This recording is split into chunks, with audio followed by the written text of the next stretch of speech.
So I'm standing here in front of L'Escala Bay, and this gentleman has graciously told me a lot about it this morning.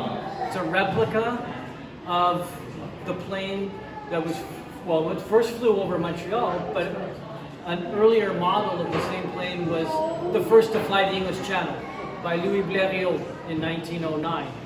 And this is a poem about that attempt. And he was kind of interesting because he became renowned for crashing. He crashed so many times and people were like wondering how did he survive them all. But he said afterwards that he learned the trick was that you had to jump at the last possible minute from the cockpit onto the wing to break the fall. That was his secret to how to crash well. This is called Crossing La Manche, which is of course the Dover Straits. Louis Blériot flies the Dover Straits, 1909.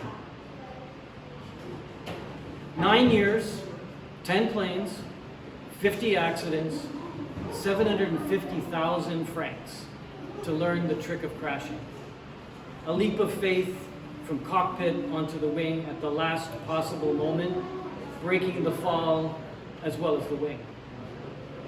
Each time the crowd rushes forward expecting to find him dead, instead sees him climb from the wreckage, bewildered and annoyed.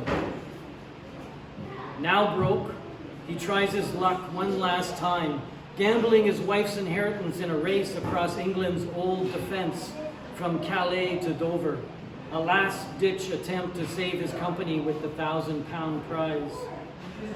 His rival is set up in Sangatte, but the real opponent is the weather. Rain, fog, and wind leave him grounded for weeks, scrutinizing the sky. 2:30 a.m. and he is roused from sleep with a report of break in the weather. Is helped into coveralls and a cork vest. His throbbing foot, a stinging reminder of the last fiery mishap. Then hobbles to the dining room for coffee with his wife. There is no time for breakfast. At the shoreline, a small crowd has gathered to see him off. He climbs into the cockpit, ties his crutches onto the plane, then stands to address the crowd.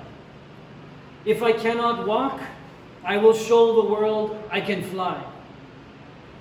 The prop is pulled, and the Anzani engine coughs and fires to life, killing a dog that runs into the propeller.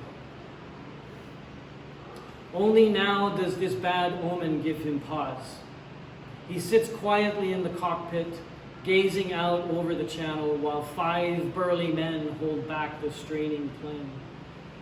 The sun crests behind him, catches whitecaps ahead to the horizon as he asks himself, will I finish? Can I reach Dover? This time there can be no crash. None of this he remembers long after the accolades.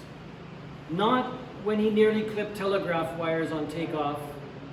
Not when the engine, overheating, coughed and stuttered, slowed, and the wing dropped toward the leaping waves.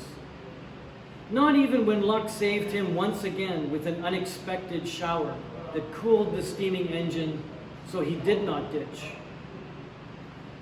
But that moment of perfect stillness, no ship, person, landmark in sight, suspended in fog as if motionless, aimless, lost, just before the first glimpse of shore.